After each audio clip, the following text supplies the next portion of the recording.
Rogério Ceni vai ter uma lista de desfalque para amanhã também, ô Pascoal? Problema é o que não falta? Agora tem problema de tudo quanto é lado, né? E ainda tem a expectativa de poder contar com o Diego Alves, que ele já chegou melhor, se apresentou melhor, depois teve cãibra nas duas pernas durante a partida. Tem a expectativa do Arrascaeta começar o jogo, tem a expectativa do Gabigol jogar mais minutos e começar a preparar o time, mas, né, é bom a gente lembrar, esse jogo contra o Atlético Goianiense, me ajuda aqui, ele foi a estreia do Domi no Campeonato Brasileiro, tomou de 3. Agora é a estreia do Rogério no Campeonato Brasileiro, mas jogando no Maracanã. Então o treino do Flamengo, se não me falha a memória, é agora à tarde, para a montagem definitiva do time que vai jogar essa partida contra o Atlético Goianiense. Mas é óbvio, muito claro, que o Flamengo está de olho nesse jogo, claro que sim, mas pensando na quarta-feira contra o São Paulo. Tem que ser assim, tem que pensar assim, porque senão o Flamengo vai ficar pelo meio do caminho. O Flamengo tem que vencer por 1 gol de diferença para levar para os pênaltis da Copa do Brasil contra o São Paulo e por 2 gols de diferença para ficar com a vaga. Então o Flamengo vai dar atenção, evidentemente, agora a essa partida diante do Atlético Goianiense, mas pensando no jogo contra o São Paulo. Acho que o time inteirinho mesmo, o time que o Rogério imagina, se todos estiverem à disposição, porque o Rodrigo Caio ainda não, a gente não sabe quais jogadores ele vai poder contar, até porque tem jogadores na seleção brasileira, o Pedro e o Everton Ribeiro, se eles vão jogar no meio de semana também pela Copa do Brasil, a gente não sabe, mas o time que ele imagina, que ele pode atuar, que ele imagina ser o melhor, ele vai colocar na quarta-feira, não nessa partida contra o Atlético Goianiense, por isso tem tantas interrogações de quem começa o jogo, Benja. A gente tá vendo as imagens do treino aí, tem umas imagens rodando, o Cassino. Tinha lá o Rogério, eu não sei se ele tá com essa imagem, vai passar agora aí. Tem uma hora que o Rogério vai pro treino lá, ele dá até uma sambadinha ali na frente do Thiago Maia, ele instrui lá, tá mostrando lá a saída de bola, porque aquilo lá que o Hugo fez não vai rolar mais não. Não vai de jeito maneira, né, como se fala no interior. Aos poucos, né, Benja e amigos, ele vai colocando o dedo dele. 1, 2, 3 treinos é muito pouco tempo, mas alguma coisa ele vai conseguir colocar nesse desfalcado time do Flamengo. E aí a gente vê a importância do Flamengo no início da temporada, antes da pandemia, ter ido ao mercado e montado um time B também muito forte. Olha que ninguém esperava que tivéssemos a pandemia e que o Flamengo tivesse tantos problemas de lesão, fora a pandemia também. A história de jogadores convocados, a gente sabia que o Flamengo teria durante a temporada. Tá aí a esperteza da direção do Flamengo de planejar a temporada pensando, teremos muitos jogos e nessa temporada, mesmo se fosse o Jorge Jesus, certamente o Flamengo teria um rodízio de jogadores porque a temporada é pesada, já seria sem a pandemia e também com a pandemia é bastante pesada. Agora, mesmo com desfalques, claro, Flamengo, franco favorito para vencer o Atlético Goianiense. Ô Pipo, cadê o Pipo? Diga, Benja. Tá te falando aí as imagens do treino aí do Rogério, aquelas saídas de bola e tal. Pelo que a gente conhece o Rogério, acabou, hein? O Hugo sim. Não vai nem pensar em fazer mais. Não, simplificar é o que eu falo. Eu acho que o que o goleiro tem que fazer é o treino de agilidade com a bola nos pés, né?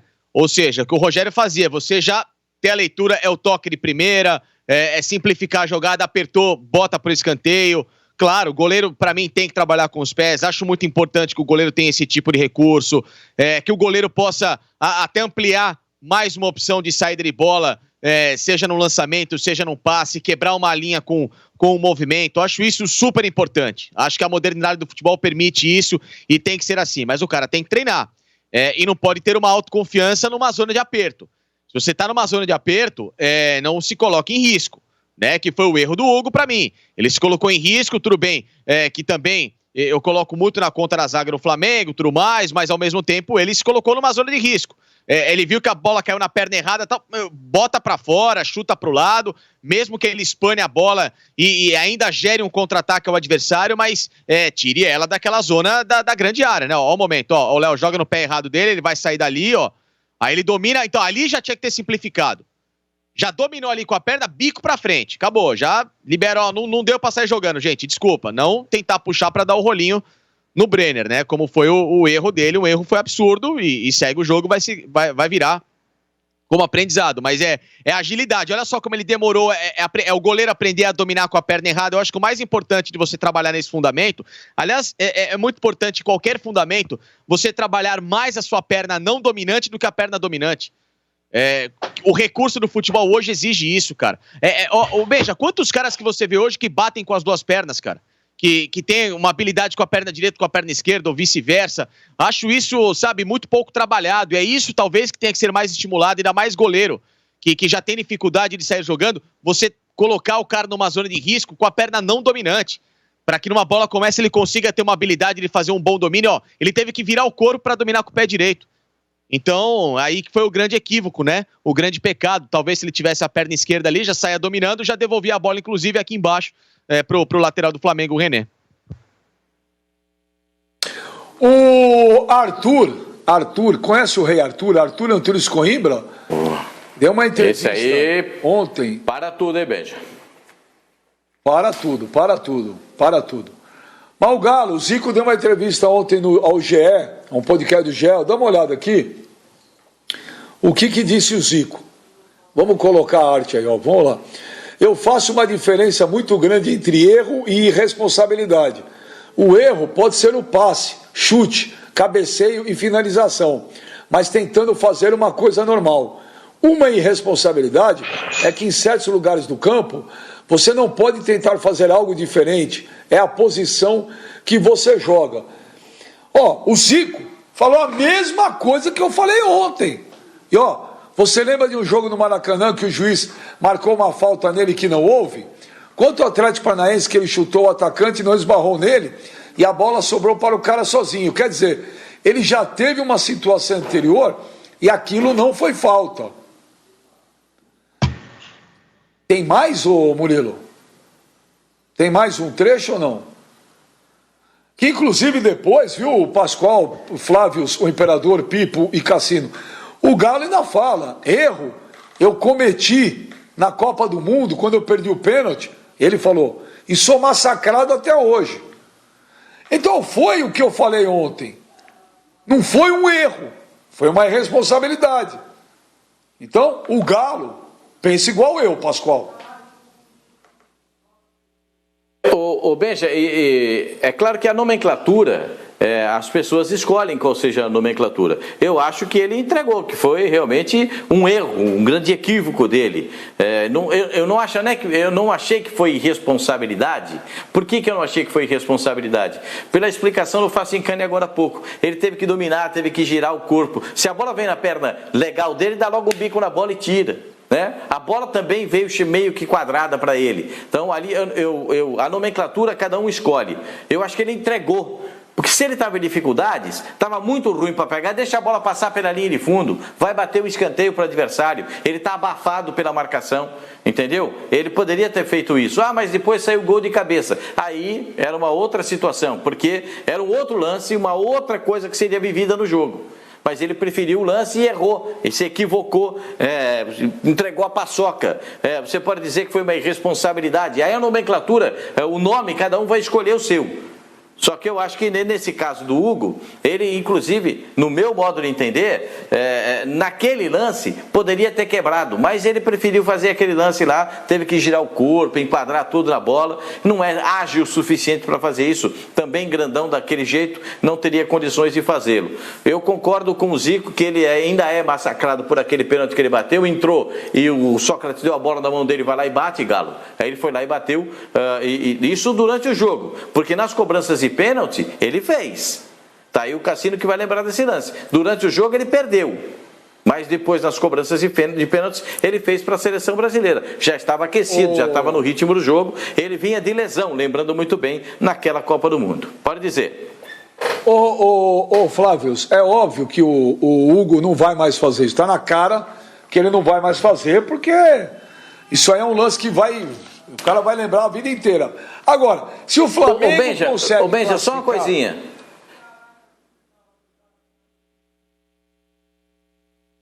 Fala. Só um minutinho. Desculpa, Flavinho, desculpa, Benja. Ontem eu vi o jogo da Argentina contra o Paraguai. Nenhuma bola saiu por baixo. Nenhuma. Só aqui na quebrada. Ou na intermediária ou lá no fundo. Só aqui. Ou rasante ou por cima. Mas bola sair aqui. Tique, te dá no goleiro e sai de novo. Nada. Argentina e Paraguai ontem eliminatória de Copa do Mundo. Claro que os treinadores estão vendo o que está acontecendo. E estão tirando. Oi? Dá o resultado. 1-1. O jogo foi 1-1. 1-1.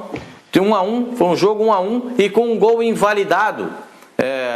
Da equipe da Argentina.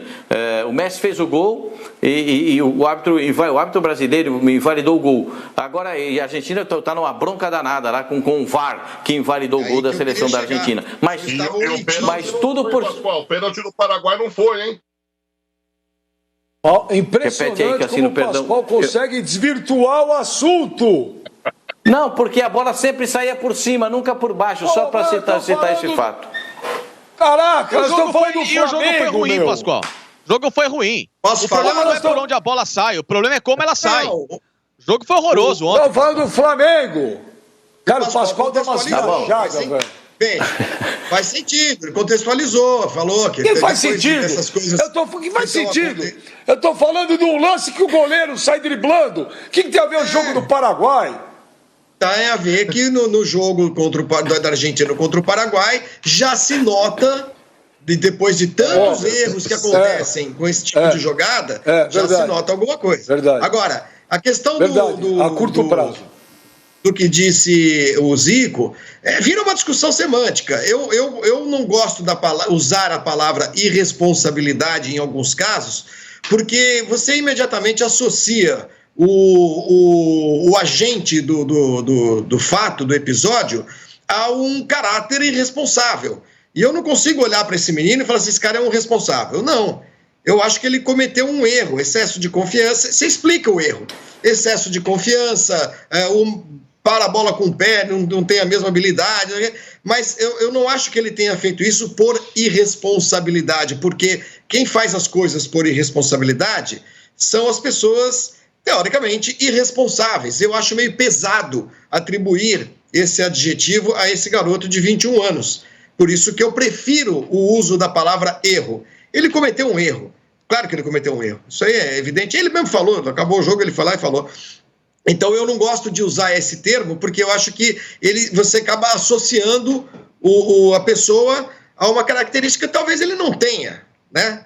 Ele não é um irresponsável, não me parece ser. Outra coisa, o Zico não é massacrado. Desculpa, eu discordo dessa assertiva aí do Zico, sabe? Que ele é massacrado porque ele perdeu o pênalti em 86. Não, o lance é lembrado. Isso será, para sempre. Ele perdeu um pênalti quando o Brasil estava jogando contra a França e esse pênalti poderia ter classificado o Brasil e não classificou. Mas ele não é massacrado, ninguém diz que o Zico é um desastre, uma desgraça, que o Zico acabou com o Brasil. Não, ele perdeu um pênalti. Esse lance tem que ser lembrado porque ele é historicamente relevante, né? Tinha acabado de entrar, inclusive, muita gente perdoa o Zico, inclusive, como se fosse preciso perdoar o Zico, né? Porque ele tinha acabado de entrar. Talvez não devesse ser ele a bater o pênalti, talvez devesse ser mesmo o Sócrates. Mas aí o Sócrates, na decisão por pênalti, bateu o pênalti de uma maneira horrorosa e perdeu também. Então ninguém massacra o Zico por causa disso. Desculpa, eu acho que talvez os inimigos dele, os haters, mas eu jamais massacraria o Zico porque perdeu um pênalti numa Copa do Mundo. É inacreditável, é impressionante a capacidade, mas eu vou discordar de tudo do seu Flávio, o imperador. Primeiro, falar que uma pessoa cometeu um ato irresponsável é muito diferente de falar que a pessoa é irresponsável. Há um abismo. Eu disse isso em geral associa, é isso que eu falei, Benja. Em geral, as pessoas tendem a associar, é só isso que eu falei. Não, pera aí, eu esperei você falar, pera aí. Também não associa nada. Uma coisa você fala, pô, esse fulano é irresponsável. Ontem o que eu disse, e o Zico falou a mesma coisa, é o seguinte, foi um ato de irresponsabilidade, total. Quem comete atos de irresponsabilidade? Não, atos. Quem comete? Se é uma coisa contínua. Peraí. Se é uma coisa contínua, irresponsável é o cara que cada hora comete um ato irresponsável. Cada hora. Cada momento o cara está fazendo alguma loucura que vai causar algum prejuízo. Quando você comete um ato irresponsável, uma coisa isolada, nós estamos falando de um jogo de futebol, em nenhum momento ficou, nossa, o cara é um irresponsável. Não, ele foi irresponsável. E eu continuo achando que foi. Eu continuo achando. Erro é que nem o Zico falou a mesma coisa. Vai bater um pênalti, perdeu. Vai encaixar a bola, escapou. Isso é um erro. Acontece. Em relação ao Zico, o Zico é massacrado, sim. Porque toda vez que vem discussão, o Zico não ganhou a Copa do Mundo. O Zico pipocou que bateu o pênalti. O Zico isso, aquilo. E se ele falou, não sei quem porque ele sabe que ele é massacrado por isso. Tá bom. É claro, você mesmo claro, tá na pele dele. Ok, é claro. Mas eu, por exemplo, eu nunca vi gente séria dizer que o Zico pipocou na Copa do Mundo. Eu já ouvi em conversa de bar, qualquer coisa, você ouve um monte de coisa, um monte de bobagem. Mas eu estou falando de pessoas sérias que eu conheço, que eu tenha visto ao longo desses... Foi 86, né? 34 anos, eu nunca vi uma pessoa séria, um analista, um jornalista, um comentarista dizer que o Zico pipocou. Agora, torcedor do Vasco dizer isso, torcedor do Fluminense, numa mesa de bar, tudo bem, isso aí faz parte. Benja. Habla. Sobre a história do pênalti do Zico 86, o Brasil, antes daquele jogo de quartas de final, tinha enfrentado a Polônia, quando venceu por 4-0. O Sócrates abre o marcador naquele jogo, batendo a penalidade igualzinho como ele bateu contra o Joel Bates da França. Mesma penalidade. Quando o Brasil faz o quarto gol, o Zico sofre o pênalti, o Zico ia bater. O Luciano do Vale narra. Pênalti pro Brasil, o Zico vai bater. Só que como o Careca lutava pela artilharia da Copa, ele deu a bola pro Careca e o Careca bateu o pênalti muito mal. O pênalti bem batido é o que entra. Mas o pênalti do Careca, a bola bate nas duas traves e entra por 3 centímetros. Para o jogo contra a França, o batedor oficial era o Sócrates, Edinho e Careca seriam os segundos batedores caso uma ausência do Sócrates. Aí depois o Sócrates fala, eu tô num time que tem um Zico, o Zico tinha acabado de entrar, o Zico vai bater, teve a humildade o Sócrates de dar a bola para o Zico. E o Zico foi e perdeu, depois teve muita coragem, mas muita coragem de bater a penalidade na disputa de pênaltis. Num caso de pênalti, para mim, irresponsabilidade é o cara tentar dar uma cavadinha e o goleiro conseguir pegar. Para mim, isso é uma irresponsabilidade. Quando entra é lindo, mas quando perde é responsabilidade. Bater no canto, o goleiro ir buscar, tirar demais a bola, bater na trave, para mim é um erro. Quanto ao goleiro do Flamengo, eu não gosto de usar o termo irresponsabilidade. Ontem, até no auge da nossa discussão, eu falei, se você, Benjamin, pensa isso, o problema é seu. O que eu quis dizer é o seguinte, respeito sua opinião, como respeito a opinião do Zico. Eu prefiro usar o termo inexperiência. Para mim, ainda inexperiente o goleiro do Flamengo, não soube como agir. O Zé Elias deu uma aula sobre isso aqui no programa de ontem, agiu de forma equivocada. Ontem à noite estava assistindo o VT desse jogo, o tape desse jogo, não sei nem como é que é o termo que usa hoje em dia. No primeiro tempo, teve uma jogada igualzinha do Diego Alves. O cidadão recua a bola para o Diego Alves, o lateral esquerdo abre, só que ele não estava tão pressionado, e ele vai fazer o passe paralelo à linha de fundo, ele erra o passe. Se ele tivesse tentado o passe de primeira pro Léo Pereira, ou ele mandava a bola para escanteio, ou ele acertaria o passe. Ele se equivocou. Eu prefiro não usar o termo irresponsável ou irresponsabilidade. Prefiro usar o termo inexperiência. Não, totalmente incoerente. Porque você começa falando que um cara que vai bater o pênalti dando uma cavadinha é irresponsável. Agora, um goleiro que quer driblar um atacante, faltando 3 minutos para acabar um jogo decisivo, empatando de 1-1, e um goleiro que quer driblar um atacante na pequena área, é inexperiência. Tá brincadeira. Bateu o pé de cavadinha, é irresponsabilidade, e o goleiro driblar na pequena área. Tá bom, vou fazer o quê? Cada um tem seus conceitos. Acho uma incoerência do tamanho de um trem, mas vamos fazer o seguinte, vamos para o intervalo. É o que o Guita fez em Wembley. Para mim aquilo é uma responsabilidade de um goleiro. Mas ele estava tentando uma jogada e acabou errando. Fazer o quê?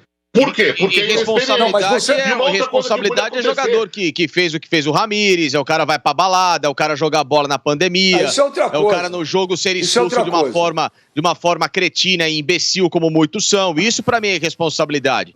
E isso é irresponsabilidade. Agora, o cara cometeu um erro grave, porque ele vai tentar consertar uma bola carambolada, uma bola errada ali, que ele achou na confiança que ele pudesse conseguir. Isso pra mim é um erro, só isso. E responsabilidade pra mim tem que ser colocada em jogadores que propositalmente cometem erros gravíssimos. Ok.